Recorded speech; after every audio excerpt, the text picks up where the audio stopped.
Buenas tardes, espero que estén realmente muy bien.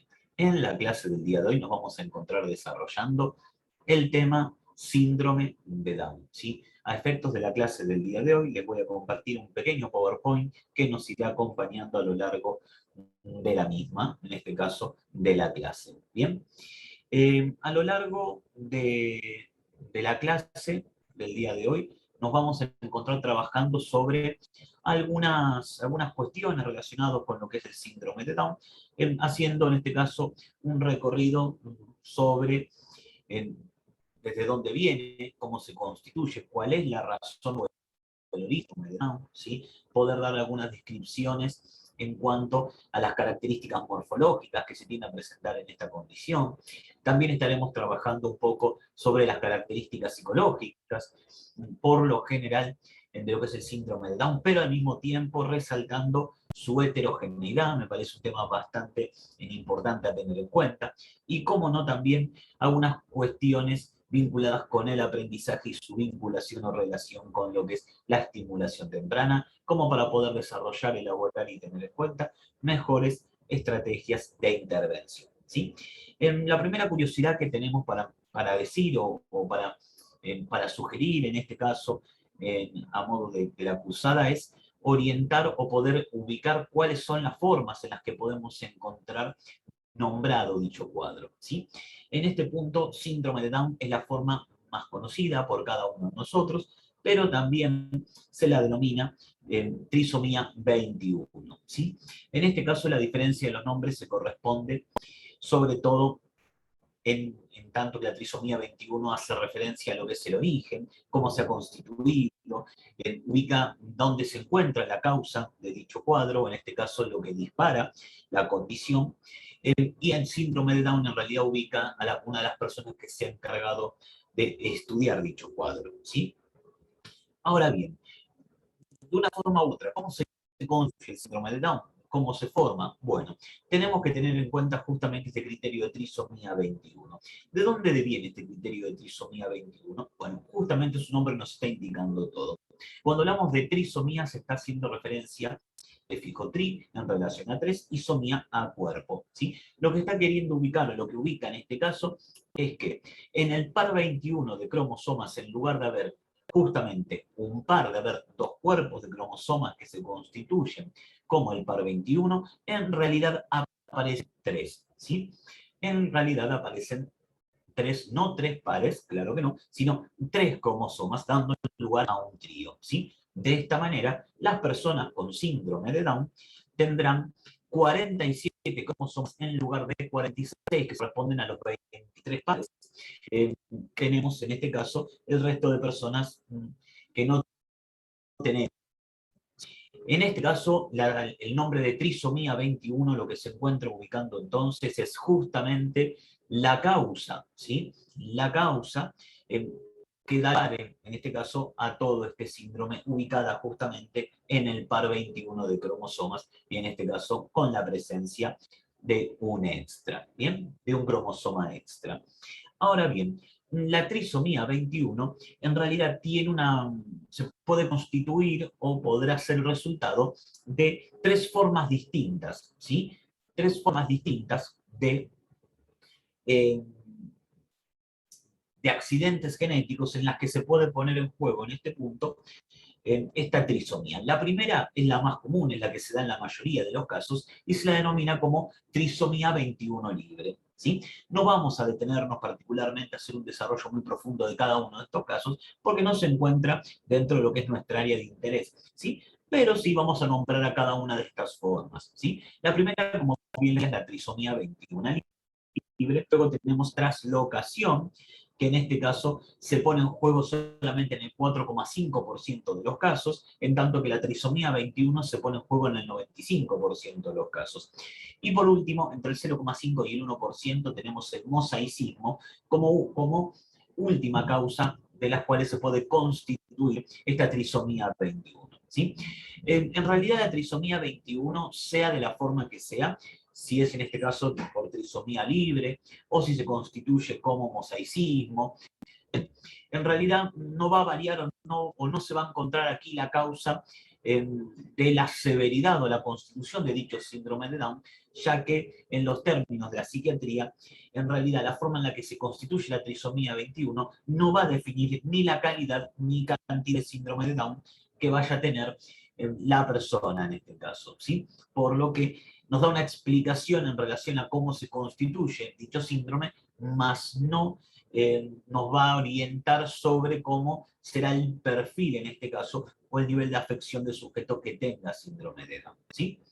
Ahora, continuando, es bien conocido que las personas con síndrome de Down suelen tener ciertos rasgos, ciertas características morfológicas que se corresponden, en este caso, con eh, la constitución física, las expresiones faciales, y claro que también tendremos algunas expresiones del orden de lo cognitivo, algunas cuestiones de orden psicológico. Pero vamos a detenernos particularmente en este momento a hablar un poquito de cuáles son las características físicas que se presentan en los niños con síndrome de Down, que será nuestra población a tener más en cuenta, ¿sí? Estas características son múltiples, son variadas, y antes de empezar a desarrollar o a nombrar cada una de las mismas, decir que no tienen por qué necesariamente encontrarse absolutamente todas, y que así y todo, las características físicas de las personas con síndrome de Down tendrán un nivel de heterogeneidad que no necesariamente implique que tengan que estar presentes. ¿Bien? Así todo, en la gran mayoría de los casos hay ciertas características que son comunes a la población de personas con síndrome de Down. Por ejemplo, ¿cuál es alguna de esas características? Bueno, la cara aplanada, ¿sí? Las personas con síndrome de Down suelen tener una cara aplanada fundamentalmente o sobre todo en lo que es el puente nasal, ¿sí?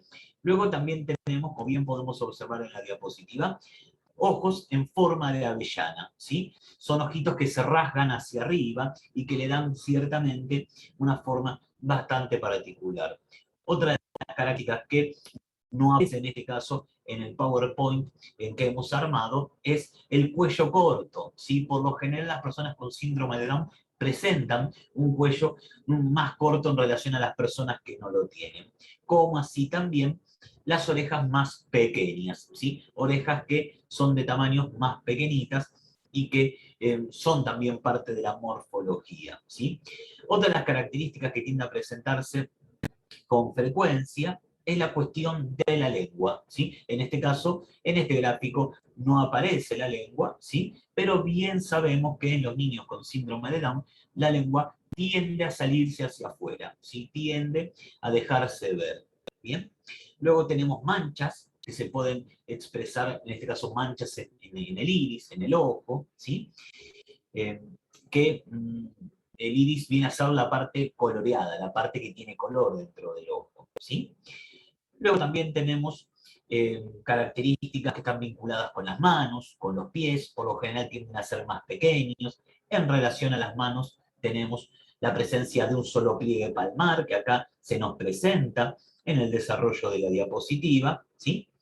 Y dedos meñiques más pequeños, ¿sí? A veces con cierta curvatura hacia el pulgar. Bien, con respecto a la estatura, suelen presentar una estatura más bien baja, ¿sí? Suelen presentar una estatura más bien baja y presentan por lo general también un tono muscular más bien débil y ligamentos flojos, ¿sí? Y ligamentos flojos. Estas son algunas de las características morfológicas que se presentan en las personas con síndrome de Down. Debemos decir que en este caso, todas estas características que hemos ubicado son el fenotipo producto del genotipo. Esto quiere decir que es un producto o un resultado de ese cromosoma extra que se encuentra dentro eh, del par 21. ¿Sí? Ahora bien, hay una cuestión que me gustaría poder ubicar en este momento, que corresponde con la heterogeneidad en el síndrome de Down. ¿Sí? Lo primero que debemos decir es que si bien nosotros vamos a hacer un desarrollo en relación al síndrome de Down, de aquellas características que tienden a presentarse como con más recurrencia, con más frecuencia, y vamos a tratar de manera de poder entregar cierto perfil de lo que es el desarrollo de este cuadro, la realidad es que no podemos desconocer jamás, y hace falta que lo digamos por una cuestión ética, y aparte por una cuestión de creencia personal, que en realidad las personas con síndrome de Down, los niños con síndrome de Down, presentan enormes diferencias individuales entre ellos, ¿sí? En ningún punto esta clase va a buscar reducir las características del síndrome de Down a lo que se pueda decir a lo largo de esta hora y media que nos vamos a encontrar hablando, porque debemos entender que cada persona, cada niño con síndrome de Down tendrá su correspondiente característica, su correspondiente personalidad. La intención es poder de alguna manera generar una orientación y no una descripción fehaciente de toda una población que presenta claramente características heterogéneas. Por ejemplo, podemos presentar en las personas con síndrome de Down, podemos encontrar en las personas con síndrome de Down una variabilidad física muy significativa, ¿sí? Muy significativa en este punto, esta variabilidad física, que como aquellos que no tienen síndrome de Down, podrán variar lo que se corresponde a su contextura, incluso en aquellas informaciones que hemos estado trabajando anteriormente. ¿Bien? Ni hablar de lo que es la variabilidad cognitiva, en este caso, cómo se va desarrollando lo que es los distintas, el distinto desarrollo de la inteligencia, ¿sí? En este caso, es muy importante poder tener en cuenta que las etapas del desarrollo y los hitos que aparecen a lo largo de la vida, personas con síndrome de Down, en este caso se nos presenta también como variable en relación a las personas que no lo tienen, porque cada fase del desarrollo presenta o se desarrolla a lo largo de más tiempo, ¿sí? En este caso, el desarrollo corporal y los rasgos físicos van a variar considerablemente de un niño a otro, hablando siempre de lo que son las personas con síndrome de Down. Incluso pueden variar en las características que les son propias al síndrome, esta que nos hemos encargado de desarrollar hace apenas unos minutos, ¿sí? Incluso también en aquellos niveles en donde el síndrome genera algún tipo de afectación cerebral, las variaciones en ese punto también serán graves, ¿sí? También serán variables. Y desde este punto de vista o desde este lugar nos podremos encontrar con distintos niveles de discapacidad o de afectación en torno al orden de lo cognitivo, partiendo desde un tipo de deficiencia intelectual más de tipo leve hacia un tipo de deficiencia intelectual más ligado hacia lo profundo, hacia lo moderado, ¿sí? Claro que gran parte de lo que son en este punto estas variabilidades tendrán que ver también con el tercer hito que aparece en esta diapositiva, que es la variabilidad ambiental, ¿sí? La forma o el contexto en el que este niño se encuentre desarrollándose será fundamental, sea el educativo, el ambiente social, el ambiente familiar. Esto influirá marcadamente en la capacidad de desarrollo que presente el niño con síndrome de desarrollo, que podremos dividir en dos grandes características. Por un lado, el desarrollo físico y por el otro lado, el desarrollo psicológico, ¿sí? En relación a la heterogeneidad del síndrome de Down, ciertamente será una cuestión a tener en cuenta. No se puede tratar a todas las personas con síndrome de Down como si fuesen exactamente una, sino que se debe realizar un trabajo de tipo individualizado teniendo en cuenta las características subjetivas del sujeto. Con respecto a las posibilidades de desarrollo, ¿sí? De cada persona con síndrome de Down, bueno, esto variará muchísimo según cada caso, ¿sí? Lo que sí tenemos en claro por una cuestión de tipo ética es que jamás a una familia o padres de personas con síndrome de Down, de niños con síndrome de Down, se le debe crear una falsa expectativa en hasta dónde puede llegar su hijo. ¿Sí? Por favor, no se conte con el hecho de poner un techo en la persona con síndrome de Down, ni mucho menos, sino de poder orientar un tratamiento a aquellas expectativas que se encuentran más cercanas, a aquellos aprendizajes que el niño con síndrome de Down puede constituir teniendo en cuenta su momento actual, ¿sí? De todos los pronósticos que se puedan llegar a establecer una persona con síndrome de Down siempre van a estar orientadas a el presente, a este momento, trabajar en las habilidades de la hora, poder trabajar en estas características de este presente, para poder no solamente desarrollar una estrategia que tenga en cuenta el sujeto en este momento y sus potencialidades en este momento, sino que también para que en todo caso en la familia, siendo plenamente consciente de las habilidades que tiene el niño en este momento, en este aquí ahora, en este lugar, pueda seguirnos el paso en los distintos tipos de intervenciones que vayamos haciendo, ¿sí? Esto es muy significativo, poder ir siempre trabajando con la zona de desarrollo más próxima que se encuentra en el niño y no a partir de un presente establecer una estrategia demasiado a largo plazo que realmente no tenemos la certeza de poder cumplimentar, ¿sí? Esto de, la, de las grandes diversidades que se presentan dentro de lo que es el síndrome de Down tiene que ver con el desarrollo evolutivo, ¿sí? Lo que se presenta en este punto como el desarrollo evolutivo. Es sabido que usualmente los niños con síndrome de Down presentan ciertas variaciones en lo que es la adquisición de su desarrollo, ¿sí? Lo que es la forma en la que se da su propio desarrollo. En este caso, la adquisición o superación de las distintas tipos de etapas que se dan a lo largo del desarrollo de la persona con síndrome de Down se va dando de manera más lenta, ¿sí?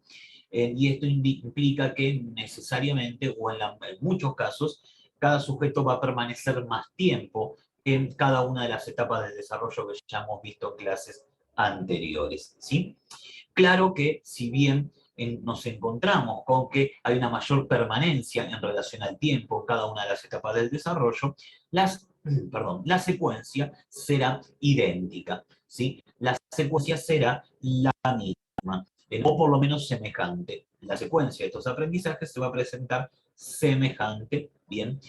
Por lo que en cuanto a la inteligencia, entonces tenemos un desarrollo que se establece en las correspondientes etapas que hemos desarrollado, pero con un tipo de tránsito entre cada una más amplio. Exactamente lo mismo va a ocurrir en relación a lo que es el desarrollo psicomotor, ¿sí?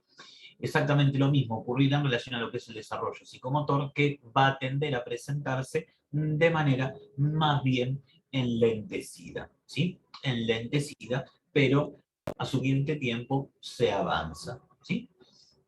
Ahora bien, ¿cuáles son las características que por lo general podemos tener en términos bien generales de las personas con síndrome de Down? Bueno, algunas de las características que tienden a aparecer de manera recurrente en estos casos es, por ejemplo, el de la escasa iniciativa, ¿sí?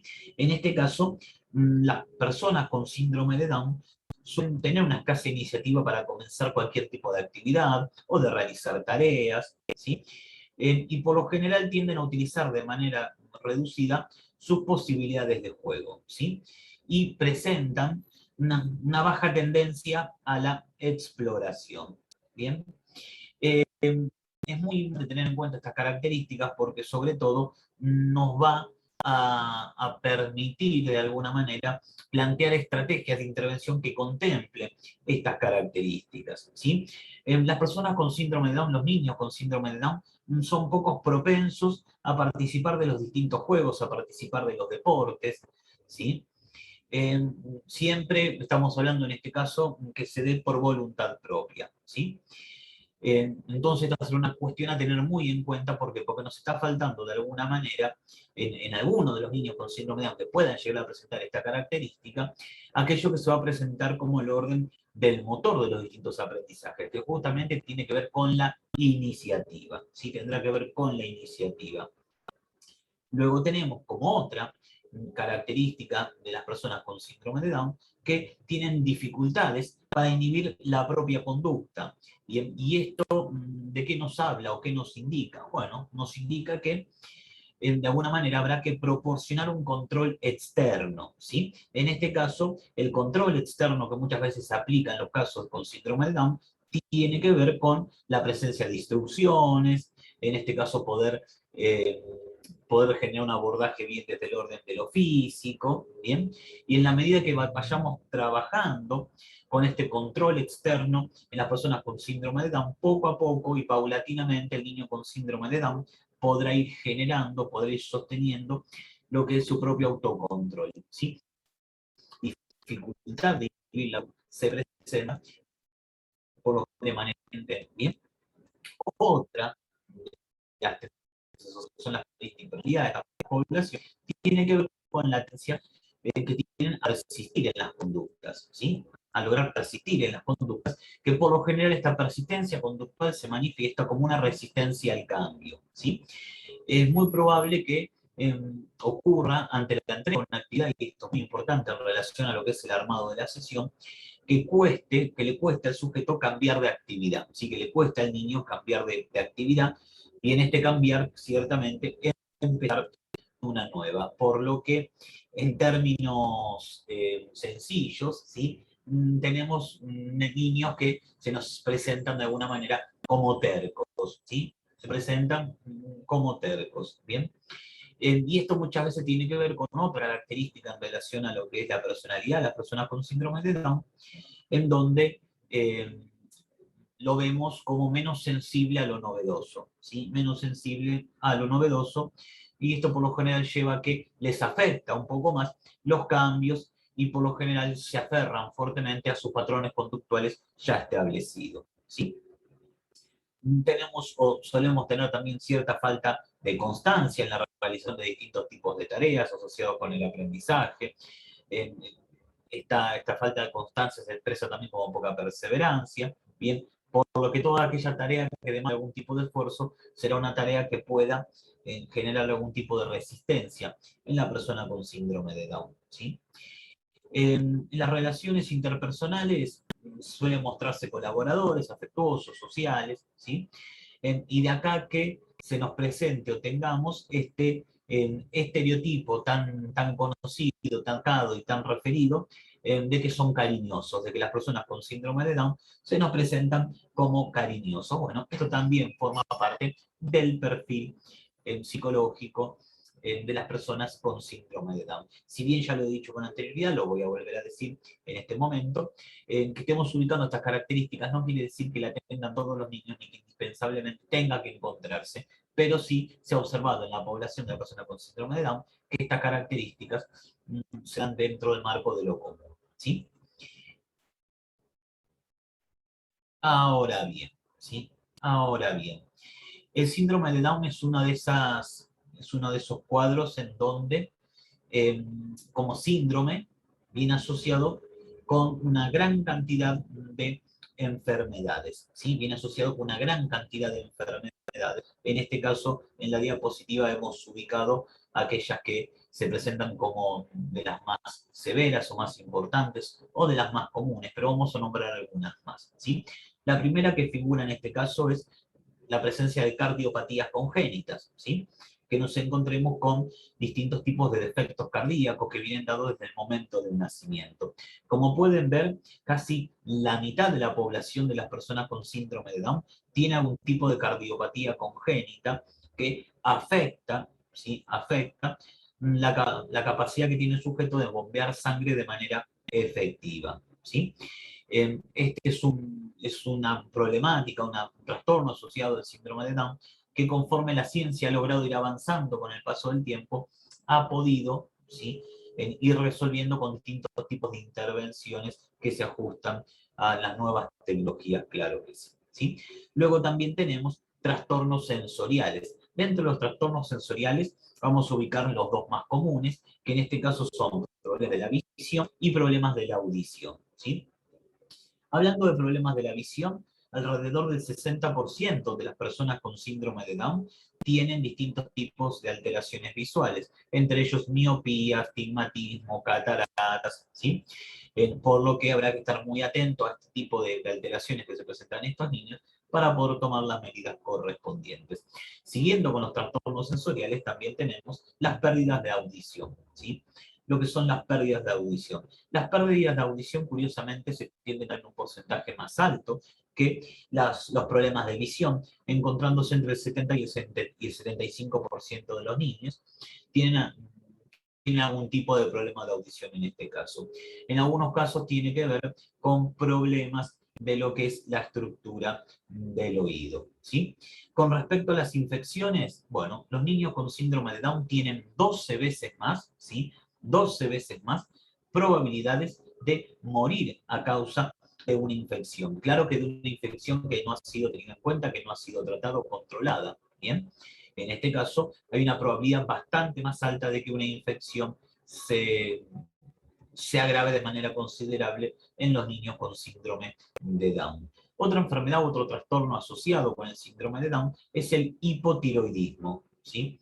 El hipotiroidismo. En este caso es un cuadro que no es exclusivo del síndrome de Down, como ninguno de los otros de los anteriores, pero que en este caso se expresa, como todo hipotiroidismo, justamente cuando la hormona tiroidea no puede producir, ¿sí? La hormona que tiene a cargo, ¿sí? O la produce en bajas cantidades. En este caso, el hipotiroidismo es común en las personas con síndrome de Down. También tenemos enfermedades de la sangre, ¿sí? Enfermedades de la sangre, que en este caso se da entre 10 y 15 veces más, ¿sí? Una persona, un niño con síndrome de Down tiene entre 10 y 15 veces más de probabilidades en que otros niños sin síndrome de Down, por ejemplo, desarrollar leucemia, ¿sí? Es por esto que se ubica esto como en el marco de las enfermedades asociadas. También es común o se observa que haya problemas en la parte superior de la columna en las personas con síndrome de Down, dándose esta característica entre 1 o 2 de cada 10 niños con síndrome de Down. Por lo general se presenta en forma de una deformidad en los huesos de la columna cervical, aquella que se encuentra debajo del cráneo, ¿sí? Luego tenemos también trastornos del sueño, ¿sí? O patrones del sueño alterados, en donde ciertamente muchos niños con síndrome de Down tendrán estos patrones de sueño alterados o poder tener apnea obstructiva, que va a provocar pausas significativas en la respiración durante el sueño, ¿sí? Otros de los trastornos asociados son las enfermedades de las encías, problemas dentales, en donde, en comparación con los niños que no tienen síndrome de Down, se puede observar que tarda bastante más en salir los dientes, ¿bien? E incluso se pueden ir desarrollando, pueden ir creciendo en un orden diferente al que usualmente se establece que salen los dientes. Y en algunos casos se puede observar que estos dientes salgan torcidos o que directamente falten piezas dentales. Otro de los trastornos que tenemos en este caso puestos en la positiva es la epilepsia, ¿sí? Las probabilidades del desarrollo de una epilepsia aumenta con la edad en las personas con síndrome de Down, pero por lo general las convulsiones, suelen ocurrir dentro de los primeros 2 años de vida, sobre todo dentro de los primeros 2 años de vida, pero también puede darse que aparezcan, ¿sí? Después de los 30. Eh, la realidad es que llegando a los 50 años de una persona con síndrome de Down, prácticamente el 50% de la población de personas con síndrome de Down de 50 años tiene algún tipo de epilepsia, ¿sí? De epilepsia, pero la misma suele tratarse bastante bien con los correspondientes medicamentos. También tenemos como otro trastorno asociado al síndrome de Down los problemas digestivos, ¿bien? Que por lo general tienden a darse por defectos estructurales del sistema digestivo o en alguno de sus órganos, y puede presentarse también con una dificultad de poder digerir ciertos alimentos o ingredientes particulares. Y en relación a esto que veníamos diciendo, tenemos, por ejemplo, la enfermedad celíaca, ¿sí? La enfermedad celíaca en donde las personas con celiaquía, ¿sí? En este caso orientado a lo que es síndrome de Down, sufren problemas intestinales cuando sobre todo se ingiere, cuando se ingiere gluten, ¿sí? Saliendo de las enfermedades asociadas, también podemos encontrarnos con problemas de salud mental y emocional, ¿sí? Si bien estos trastornos no se dan en mayor porcentaje en las personas con síndrome de Down que en aquellas que no tienen síndrome de Down, y estoy hablando de trastornos como, por ejemplo, problemas de conducta, emocionales, ansiedad, depresión, TDAH, ¿sí? Estereotipias en algunos casos, ¿bien? Si bien no se da en mayor porcentaje que en el resto de la población, ciertamente cuando se da comórbido este tipo de trastornos en personas con síndrome de Down, nos encontramos con una problemática más compleja de poder resolver porque se suma a este cuadro de base, ¿sí? En relación a lo que es el síndrome de Down, ciertamente podemos ubicar que el, el desarrollo de dicho cuadro se encuentra afectando de manera general, ¿sí? Ahora bien, ¿cuáles son las características por lo general más comunes, las características psicomotrices más comunes de las personas con síndrome de Down? Bueno, aquella de la más conocida es la hipotonía, ¿sí? La hipotonía que tiene que ver en este caso con una baja en relación a lo que es el tono muscular, ¿sí? Un tono muscular más bien lábil. Ahora, esta hipotonía se da por lo general en relación o de la mano con lo que es este retraso en el desarrollo postural que bien tenemos ubicado en la diapositiva, ¿sí? Se establece o se cree que posiblemente la hipotonía y este retraso en el desarrollo postural normal posiblemente sea causado por un retraso en la maduración del cerebelo, ¿sí? Las respuestas posturales lentas ante la pérdida de equilibrio van a restar en eficacia para mantener la estabilidad, ¿sí? La hipotonía se da en casi todos los niños con síndrome de Down, en mayor o menor medida. Bien, la buena noticia es que por lo general tiende a desaparecer conforme se va avanzando en edad, ¿sí? Otra de las características que tenemos a tener en cuenta es la laxitud de los ligamentos, que en este caso, añadido a la hipotonía, va a producir una hipermovilidad en las articulaciones del niño con síndrome de Down, ¿sí? Otra de las características psicomotrices que tenemos para poder decir en el día de hoy es el retraso en la maduración del cerebro, ¿sí? En este caso se observa este retraso en la maduración del cerebro por una persistencia de reflejos primitivos, ¿sí? En este caso, esta persistencia eh, se encuentra asociado o está vinculado, ¿sí? Justamente con este retraso en la maduración del cerebro que no permite en periodos más cortos de tiempo que los mismos sean extinguidos, ¿sí? En uno de estos reflejos que podemos nombrar, como para poder poner un ejemplo, es el reflejo del moro, ¿sí? O el reflejo del susto, en donde el niño tiende a tener una expresión de susto y a mover los brazos hacia los costados en la medida que se ve, ¿sí? Sin ningún tipo de contención que lo sostenga, ¿sí? Tener en cuenta en este caso este retraso en la maduración del cerebro y la persistencia de estos reflejos será muy importante, ya que nos podrá llevar, o deberá en este caso llevarnos, a modificar o a generar intervenciones diversas, ¿sí? O adaptar estrategias conforme se nos presenten, ¿sí? Esta persistencia de estos reflejos primitivos. ¿Bien? Una cuestión a tener muy en cuenta también, como bien hemos dicho, son los factores ambientales o aquello que tiene que ver con la exclusiva vivencia de este niño, ¿sí? Como por ejemplo, eh, si nació prematuro, si se ha visto hospitalizado, cuál es el estado general de salud, si ha tenido o no algún tipo de cardiopatía, si presenta dificultades en la visión, ¿sí? ¿Y esto por qué? Bueno, porque cada una de estas características que hemos nombrado van a influir de manera significativa en el desarrollo del sujeto, ¿sí? Entonces, en este punto ubicamos como factores ambientales, pero en realidad tiene que ver con la interacción entre las propias características del sujeto y cómo se ponen en juego en el ambiente y de esta manera cómo puede terminar generando un impacto negativo en el desarrollo, ¿sí? Y por último, como última característica psicomotriz a tener en cuenta, por lo menos por el día de hoy, se corresponde con ciertas problemáticas, dificultades asociadas con el control visomotor de la lateralidad o la coordinación ojo-mano, ¿sí?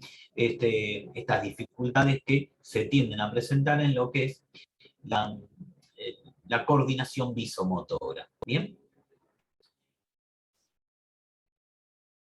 Ahora bien, el tema que nos vamos a encontrar desarrollando a partir de este momento tiene que ver con el síndrome de Down y el aprendizaje, ¿sí? en cuáles son algunas de las características o estrategias que podemos llegar a tener en cuenta, justamente en relación a lo que es el aprendizaje de las personas con síndrome de Down y tener en cuenta estas características de aprendizaje para poder establecer algunas consideraciones sobre la práctica, ¿sí? Algunas consideraciones sobre la práctica. Pero para esto vamos a ubicar algunas características que se presentan en la persona también con síndrome de Down. Algunas, dicho sea de paso, ya la hemos dicho, ¿sí? En una de las cuestiones que hemos ubicado anteriormente, pero a la cual le vamos a dedicar ahora un poquitito más de tiempo, es a la lentitud en el funcionamiento de los circuitos cerebrales, ¿sí? En este caso, esta lentitud en este funcionamiento va a repercutir directamente en la adquisición y en el progreso de los aprendizajes. Por lo tanto, serán más lentos, ¿sí? Los aprendizajes serán más lentos. En este caso, el proceso de consolidación de los aprendizajes va a tardar más tiempo, ya que se aprenderá más despacio y en algunos aspectos se va a aprender de manera distinta, ¿sí?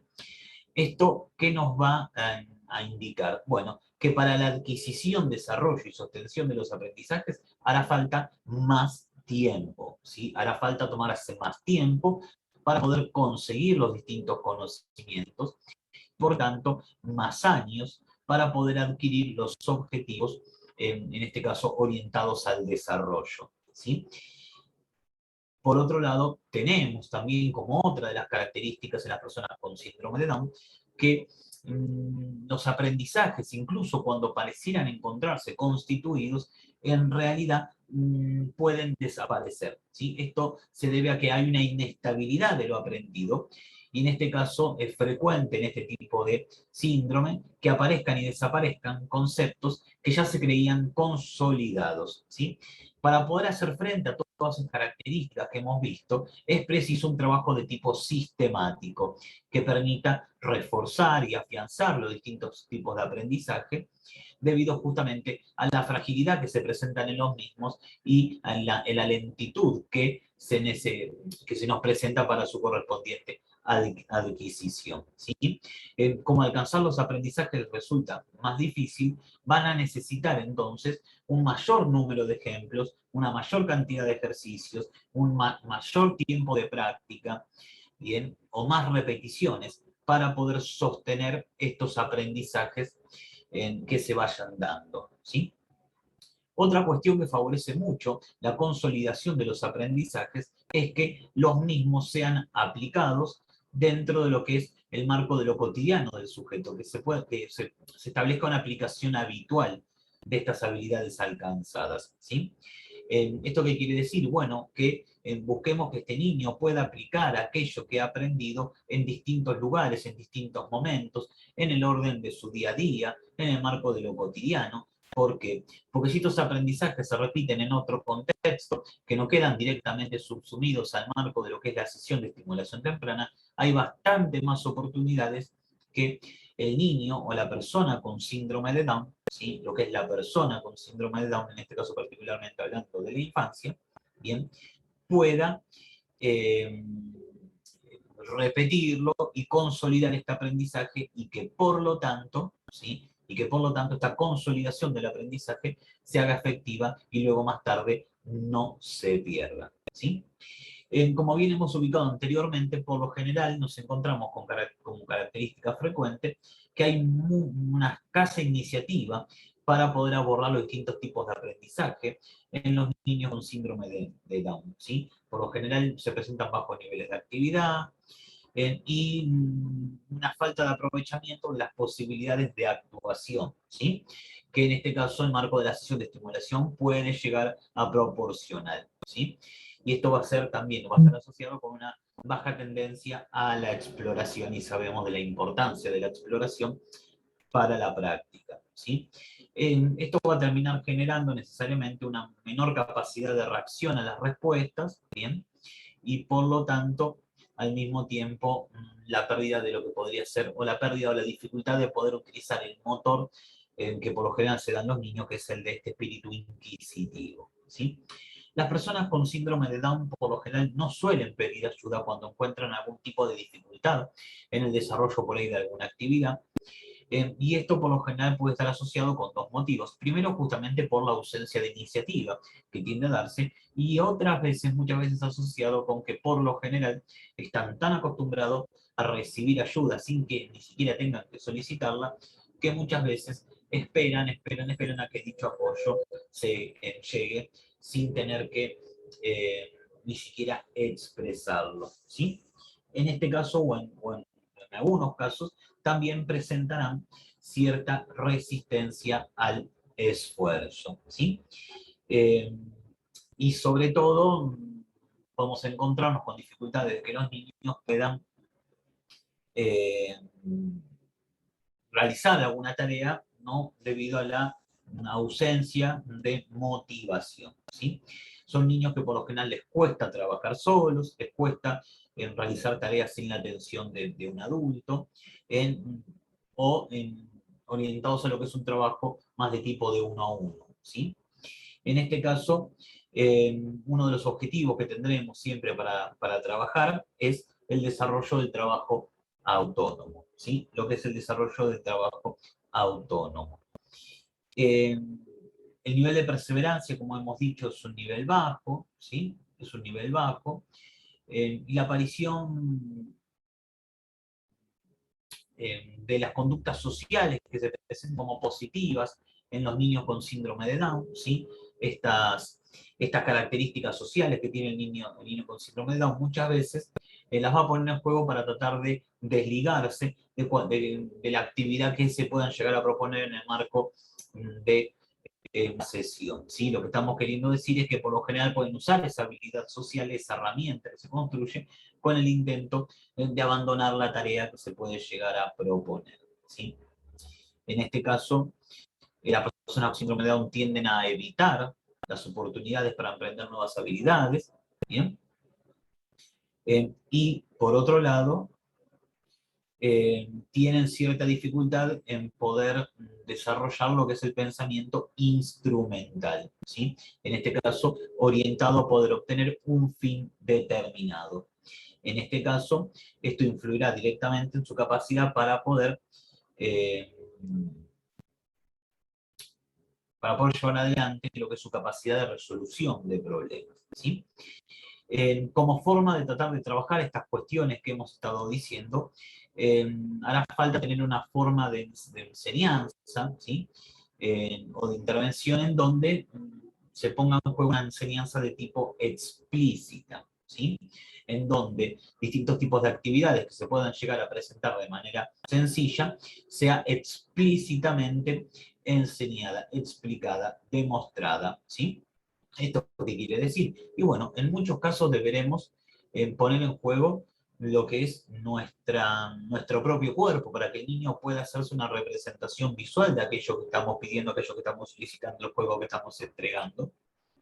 ¿Sí?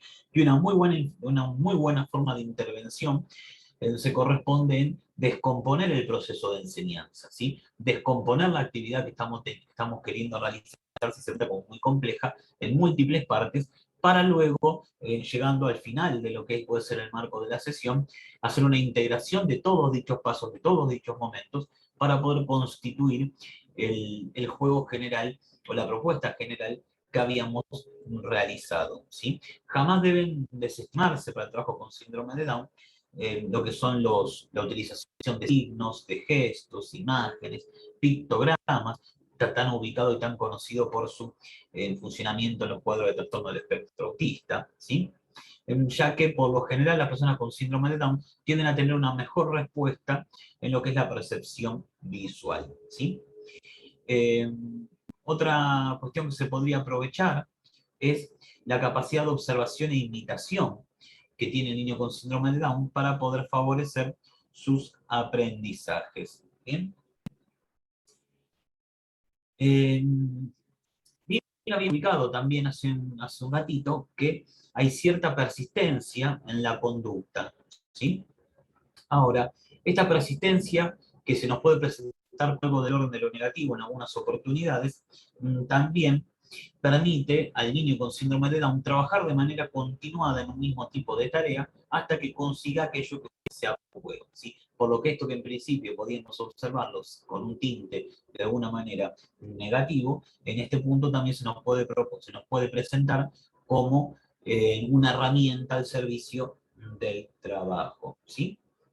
Eh, Será necesario poder trabajar o instaurar los hábitos adecuados, ¿sí? Sobre todo para tratar de evitar lo que es el rechazo a las tareas que se vayan a ir proponiendo a lo largo de la sesión, y será muy necesario lo que es la empatía, poder poner en juego la empatía del desarrollo de una buena relación entre el niño y el adulto, ¿sí?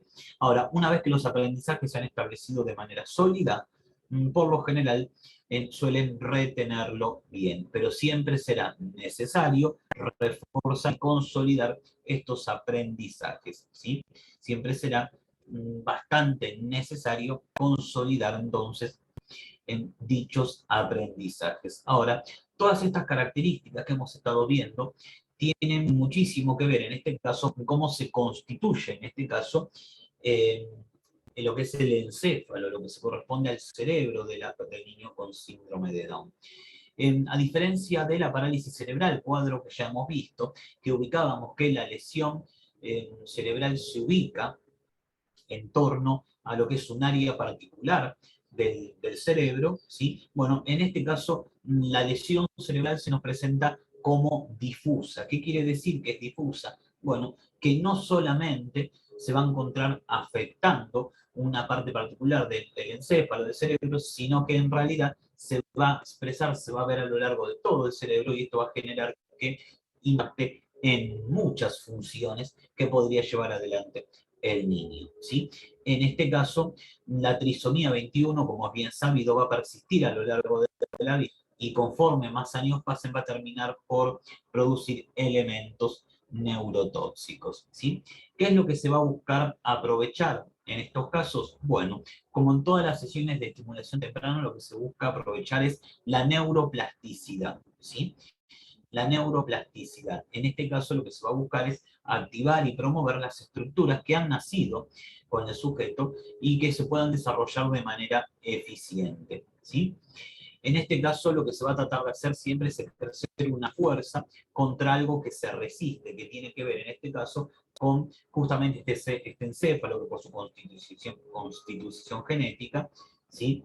Se va a presentar negándose o haciendo fuerza en contra de los distintos aprendizajes que vamos a ir viendo, ¿sí?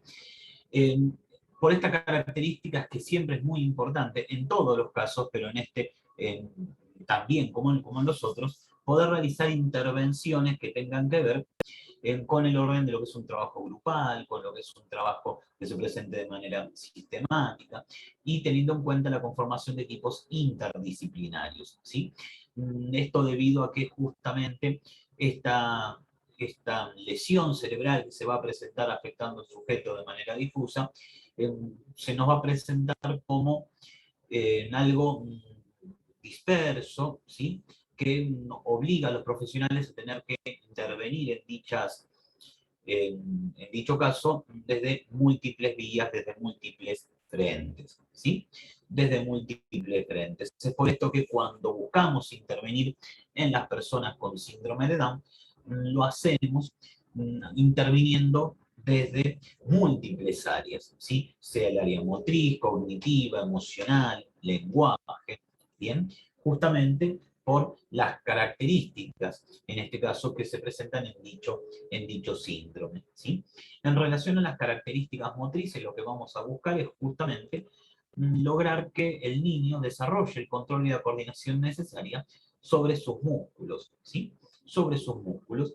De esta manera, el niño realizará libremente cambios de posición corporal, se podrá sentar, gatear, caminar, ¿bien? Y asimismo podrá empezar a coordinar lo que es en su vista para con sus manos. Y de esta manera, esto le va a permitir manipular objetos, y esto será una fuente de estímulo tremendo, enorme, para el desarrollo de futuras habilidades. Dentro del marco de lo cognitivo, lo que se va a buscar sobre todo es permitir el desarrollo del razonamiento, de la comprensión, de la capacidad de reacción, ¿sí? Y esto por lo general se busca ubicando distintos tipos de problemáticas, distintos tipos de situaciones problemáticas en donde el niño deba poder dar respuesta, ¿sí? En el marco de lo que es el área emocional, lo que se va a buscar es que el niño pueda desarrollar su buena sensación de seguridad, que pueda generar un espacio de independencia, en donde pueda realizar tareas como alimentarse, vestirse de manera autónoma, ¿bien? Eh, y a partir de ahí brindarle una buena experiencia de socialización que le permita relacionarse con las personas que lo rodean a través de estas prácticas afectivas que por lo general tienen que ver sobre todo con los vínculos más cercanos, los vínculos primarios, mamá y papá por sobre todo, pero que claro que podrá ser trasladado a otras personas, ¿sí?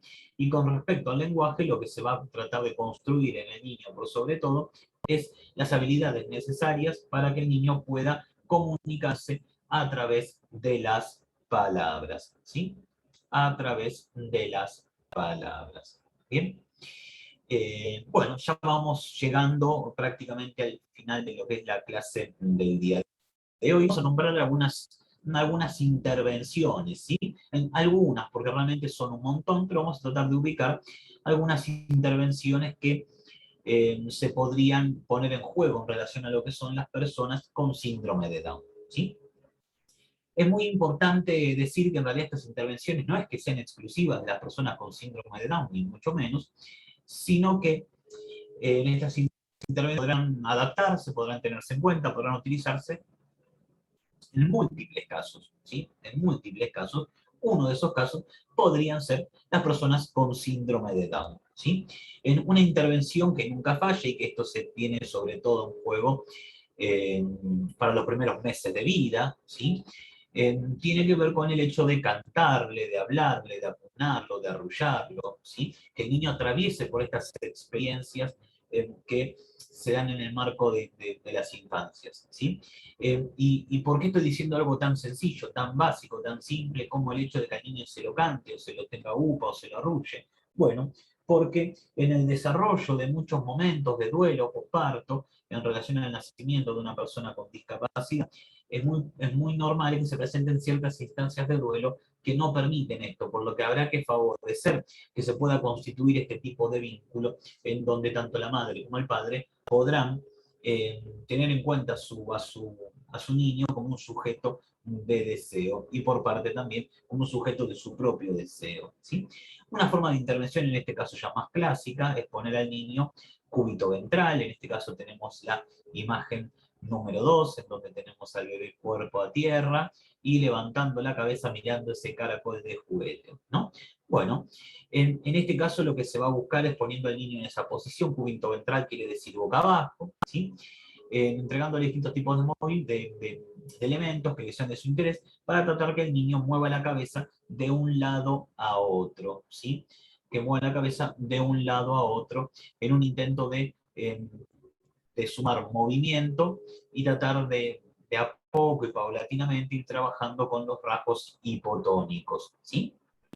Otra cuestión que se puede proponer para el trabajo en estimulación temprana, esto en realidad está más bien orientado para lo que es la familia, es que mientras al bebé se lo cambie, se lo puede masajear muy suavemente, ¿sí? Se lo puede ayudar a que apriete nuestra mano o nuestro dedo, ¿bien? Y si en caso que lo logre, podemos sujetar un poquito, ¿bien? Eh, de esta mano para tironear un poquito, para tratar de llevarlo a la posición sentado. Si en caso de que no pueda sostener esta prensión, podemos tomarlo nosotros lentamente de las manos y tratar de generar este movimiento, ¿sí? En otra de las intervenciones que podemos hacer es dejarlo sobre una superficie plana. Yo siempre digo que no hay mejor superficie plana con su correspondiente acolchado, claro que sí, que el piso, ¿no? Porque siempre tenemos la certeza que el niño más abajo de eso no va a llegar, ¿bien? Y tratar de, a medida que se lo deja en esta superficie plana, que el niño ruede, que se mueva y que lo haga de manera libre, que lo haga conforme sus distintos gustos o lo que estuviera queriendo hacer, ¿sí? Otra forma de intervención puede ser que se ubique al niño, ¿sí? en el piso y se lo ubique en un recipiente que se encuentre relativamente cerca, para que el bebé gatee y busque sacar de este elemento, ¿bien? Eh, algún objeto que pueda manipular, golpear, ¿bien? Para que pueda generar estos contactos, ¿sí? Se puede colaborar con el bebé también tratando de ponerlo de pie para que empiece a traccionar y empiece a poder pararse, ¿sí? Se puede colaborar en esto, ¿bien? Se puede colaborar y también se puede eh, tratar de que el niño aplauda, ¿sí? Que el niño aplauda, que el niño pueda seguir un ritmo. Claro que será un ritmo sencillo, acorde a las capacidades y a la edad del niño, ¿no? Y luego, una vez que se ha alcanzado lo que es la locomoción vertical libre, tenemos alguna suerte de intervenciones en donde ya vamos a saltar un poquito de lo que es el plano motor, vamos a salir un poquito de lo que es la organización del desarrollo motor como tal, para poder por ahí trabajar con cuestiones más del orden de lo cognitivo, con cuestiones más del orden de lo que se corresponde a la resolución asociada a lo que es eh, a lo que se corresponde a un tipo eh, de dar respuesta quizá eh, a problemáticas más asociadas con el pensamiento, ¿sí? Con las facultades de la cognición. Por ejemplo, ¿sí? Por ejemplo, dar distintos elementos a niños, en este caso puede ser cubos de múltiples colores, para que el niño pueda buscar agruparlos. Claro que en principio vamos a entregar una cantidad de elementos que para el niño sean, eh, no sean demasiados, ¿sí? Pero por lo general siempre se trabaja con más de 3 elementos, ¿sí? Para que el niño pueda realizar distintos tipos de construcciones, utilizar materiales diversos, ¿bien? Que pueda agruparlos de la manera que considere necesario. Otro juego que se puede poner en juego luego de la adquisición de lo que es la locomoción vertical libre es el juego de los encargos, ¿sí? Se le puede dar indicaciones al niño sencilla, que el niño debe poder cumplir, como por ejemplo que busque una pelota, o que lleve tal objeto a tal lado, o que haga, qué sé yo, tal otra cosa, ¿sí? Pero esto será muy importante porque en este juego tan sencillo como puede ser jugar los encargos, se encuentra trabajando con cuestiones como atención, memoria, lenguaje, que serán fundamentales en el desarrollo posterior del niño, ¿sí? Un juego muy interesante, también asociado a lo que es el desarrollo de la infancia y el síndrome de Down, es el jugar a poder identificar las distintas partes de su cuerpo, ¿sí? Esto puede ser con preguntas de manera directa, ¿dónde está la nariz? ¿Dónde están las manos? ¿Bien? O puede jugarse también siempre con canciones. Tengamos en cuenta que todas estas experiencias que estoy ubicando son situaciones que deben ir acompañadas aparte por lo que es el, el, la puesta en juego de una práctica en torno a lo afectivo, en torno a lo que es una experiencia de lo amigable. Sí, es muy importante que toda esta práctica venga de la mano con una experiencia del orden de lo placentero. ¿Sí? Por lo que la puesta en juego de distintos tipos de canciones, chistes, hablarle, tenerlo en cuenta. Esto no tiene que repetirse como un mero acto mecánico, sino que debe darse en un contexto donde el niño le resulte una experiencia de disfrute. ¿Sí? En otro juego que puedo utilizar, sí que funciona muy bien, es el juego de las escondidas. ¿Sí? El juego de las escondidas, que en este caso sería la segunda imagen de izquierda a derecha, ¿no? Donde el niño se encuentra tapándose en la cara, ¿bien? Puede ser ese tipo de escondido, puede ser una escondida en donde nos escondemos a la vista del niño para que él luego nos encuentre. Esto puede funcionar muy bien para trabajar ciertas ansiedades de separación, ciertas angustias, y al mismo tiempo para tratar de generar cierta cantidad de movimiento, ¿sí? Se puede también trabajar e identificar qué tipos de sonidos hacen tal o cuales animales o tales o cuales elementos, ¿sí? Se puede también jugar a lo que es el tesoro escondido, saltar en un pie, al sube y baja. Bueno, realmente hay mucha cantidad de intervenciones que pueden realizarse y que pueden tenerse en cuenta para lo que es síndrome de Down y en este caso condiciones en general, ¿sí? Pero particularmente el tema que nos convocaba para la clase del día de hoy era síndrome de Down, ¿sí? En este caso no tengo mucho más que decir, ¿sí? Agradecerles por haber llegado hasta este punto, por la escucha, y ya saben que cualquier consulta, cualquier pregunta, me dejan una consulta en el aula virtual, ¿sí? Les dejo un saludo grande y nos estaremos poniendo en contacto, nos estaremos viendo en la próxima clase. Adiós.